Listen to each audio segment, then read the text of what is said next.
chào tất cả các bạn.ทุกคนทำมาเฉลยกันเลยเนาะวันนี้บัวเว้ายาวมาเฉลยกันมีหลายคนคอมเมนต์เข้ามาขอบใจเด้อที่เข้าร่วมกิจกรรมคนลึบก่อนลึบอัน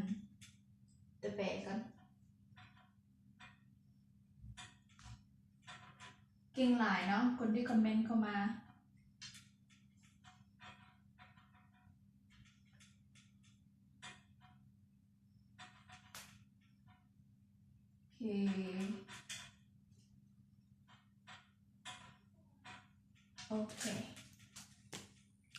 โอเค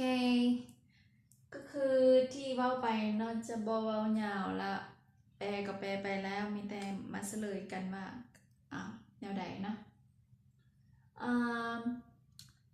จะขอเว้าเลยบอกถ้าเขียนก็ได้นะแล้วก็จะสอนเกาทุกโครงข้างให้trong bản tính Việt tính bao lâu ở đâu họจะ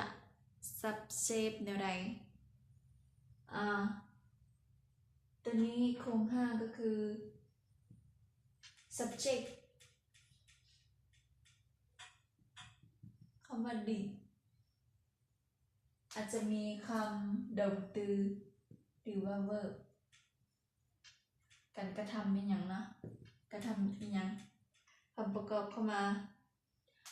คำนี้ประโยคนี้เราจะใช้คำว่าบ้านดิ่งhọc tiếng Việt trong bao lâu คำว่าอยู่นี่เขาบ่ได้ใจกันในปื้มมีแต่ถ้าเราจะใช้คำว่าในข้อนี้เราต้องใช้ให้จุดใดทุกคนตามเราจะใช้ในนี้บ้านดิ่งhọc tiếng Việt trong bao lâu trong bao lâu แต่คำว่านี่เราคิดว่าน่าจะค่าทิ้งดีกว่ามันจะ perfect กว่าเนาะประโยคมันจะดีกว่าถ้าภาษาลาวก็อ่านได้ก็คือเจ้ากะว่าจะอยู่เรียนภาษาเวียดในระยะโดนบันไดโดนบันไดเนาะแต่ภาษาเวียดจะบ่ค่อยมีบันดิ่งhọc tiếng Việt trong bao lâu อาจจะมีแต่เราคิดว่าบันดิ่งhọc tiếng Việt trong bao lâu และได้แล้วบันดิ่งhọc tiếng Việt trong bao lâu คำว่าดิ่งแปลว่ากะว่ามีแผนว่าคิดว่านะก็คือเขาจะแบบมีแผนไปก่อนล่วงหน้าเขาจะใช้คำว่าดิ่งbạn có năm nay bạn có định đi chơi đâu không hay là bạn có định lấy vợ không trong tương lai á trong tương lai bạn có định lấy vợ không hay là gì đâu อันนี้โมลินเขาว่าดิ่งแบบว่ามีแผนการแบบคิดว่ากะว่าจะเฮ็ดนั่นนี่บ่โอเคนะจะบ่ยากต่อไปเลยประโยคที่2เฮา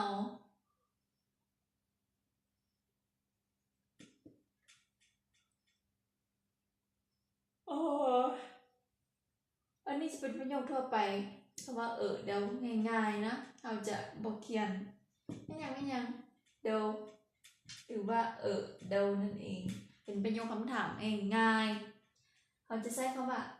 จีเอ้ยเป็นคำเรียกขานคำว่าในภาษาเวียดจีเอ้ยquầy đổi tiền ở đâu chị ơi quầy đổi tiền ở đâu ạ chị ơi quầy bầu đổi làลิ้นมันแข็ง chị ơi quầy đổi tiền ở đâu quầy đổi tiền ở đâu นี่คำถาม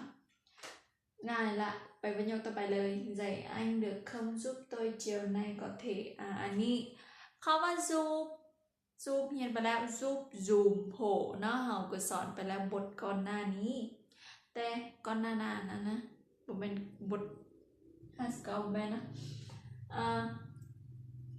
แต่ก่อนยังเข้าใจยากอยู่เนาะแผนที่กำลังหาก่อนเรียนจะใส่ค่อนข้างสับสนเราจะเขียนโครงสร้างให้คือ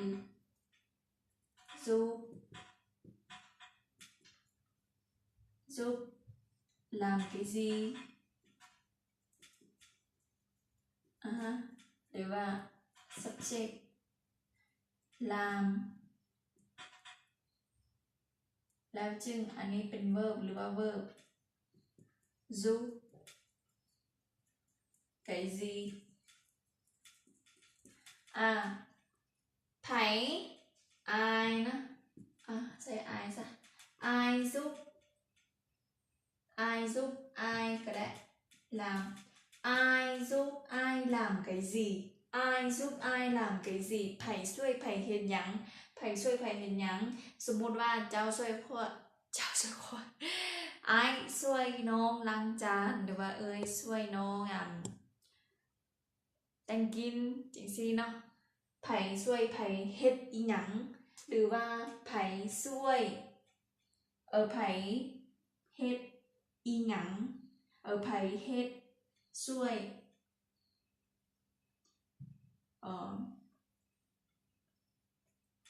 ai ก็อยู่นี่คือกัน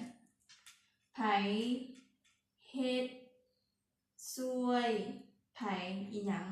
เนาะเข้าใจบ่ไผช่วยไผเฮ็ดอีหยังหรือว่าไผเฮ็ดช่วยอีหยังไผเฮ็ดช่วยไผเฮ็ดหยังเนาะตัวอย่างเช่นเอาง่ายๆซะchị giúp em nấu ăn อันที่หนึ่งอันที่สองจะว่าอะไรchị เขียนมัวๆซะchị nấu ăn giúp em นะ chị nấu ăn giúp em chị giúp em nấu ăn สองอันนี้ได้คือกันหมดแต่ว่าถ้าในภาษาเวียดเขาจะมักใช้ตัวนี้หลายกว่าตัวที่หนึ่งเนาะฉะนั้นในประโยคที่สามนี้เราจะว่าอะไรว่าได้สองอย่างว่าได้สองแนวคือกันก็คือ anh คำนี้คำว่าcó thể สามารถเราจะใช้สามารถกันเนาะ anh có thể giúp เราจะใช้คำกรรมกัน anh có thể dạy giúp tôi chiều nay được không หรือเราจะเอาคำว่า chiều nay อยู่ต่อหน้าประโยคอะไร chiều nay anh có thể dạy giúp tôi được không เนาะหรือว่าเราจะว่า chiều nay anh có thể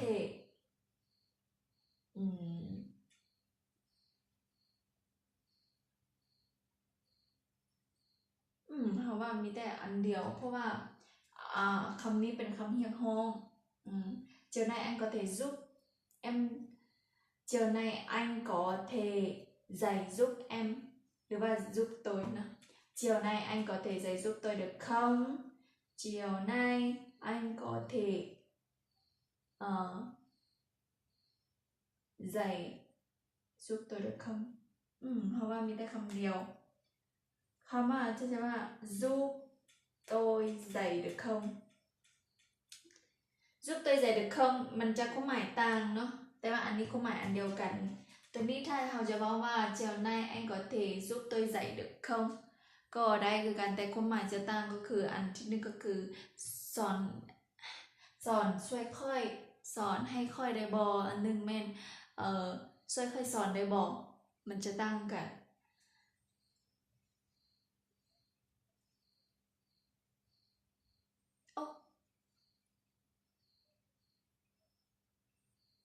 ก็อันเดียวติสมองโอ้ยเป็นอะไรล่ะก็แปลตามนั้นแหละเนาะเอาโมไลน์เดี๋ยวทุกคนงงไปโอ้ยช่วงนี้เป็นอะไรบุแหละโอเคข้อ 4 เลยนำโมไลน์chúng tôi có sự giúp đỡ cần ในที่นี้มีคำว่าก่อเข้ามาเนาะcầnคำว่าcầnเป็นต้องการง่ายๆตามภาษาลาวเลย chúng tôi cần có sự giúp đỡ แท้จริงแล้วต้องมีคำว่ากว่าเข้ามา chúng tôi cần có sự giúp đỡ của họ chúng tôi cần có sự giúp đỡ của họ นะมันจะโอเคกว่าคำสุดท้ายประโยคสุดท้ายก็คือ gia đình không tôi giàu cũng nghèo không gia đình tôi không giàu cũng không nghèoเป็นแบบว่าgia đình tôi bình thườngนั่นเองหมายความจังสั้นkhôngไม่หยังอันนี้เป็น không tính từ แล้วก็ không tính từ คือกันตัวอย่าง bạn ấy không béo cũng không gầy เนาะมันจะควบคู่กับคำตรงกันข้ามกัน không cao cũng không thấp không giàu cũng không nghèo không nóng cũng không lạnh อากาศเนาะ trời không nóng cũng không lạnh เราก็ใช้อะไรก็ได้แล้วแต่ว่ามันจะบอกว่าก็กลางๆนั่นแหละหมายความจังสั้นโอเคก็เฉลยคำตอบเท่านี้เนาะไผที่ตอบถูกก็คือขอยินดีนำมีหลายคนได้ตอบถูกกันนะบอกว่าจะอยู่ใน Facebook หรือว่า YouTube เนาะก็ยินดีนำเด้อเก่งหลายสมเสยโอเคมื้อนี้เราก็มาเฉลยเท่านี้ก่อนมื้อหน้าเราจะมาเรียนบทต่อไปจะเกี่ยวกับหยังอย่าลืมติดตามกันมื้อนี้ค่อนข้างเป็นแนวอะไรเพื่อจะเจอเนาะสอนตัวนี้จะค่อนข้างตัวเองยังสับสนตัวเองเลยอย่าถือสากันเด้อโอเคบ๊ายบายเจอกันใหม่ในอาทิตย์หน้าแม่ในคลิปวิดีโอหน้านะเห็นกับไลค์กับบ้านสินเจ้ากับบ้านnha bye bye tạm biệt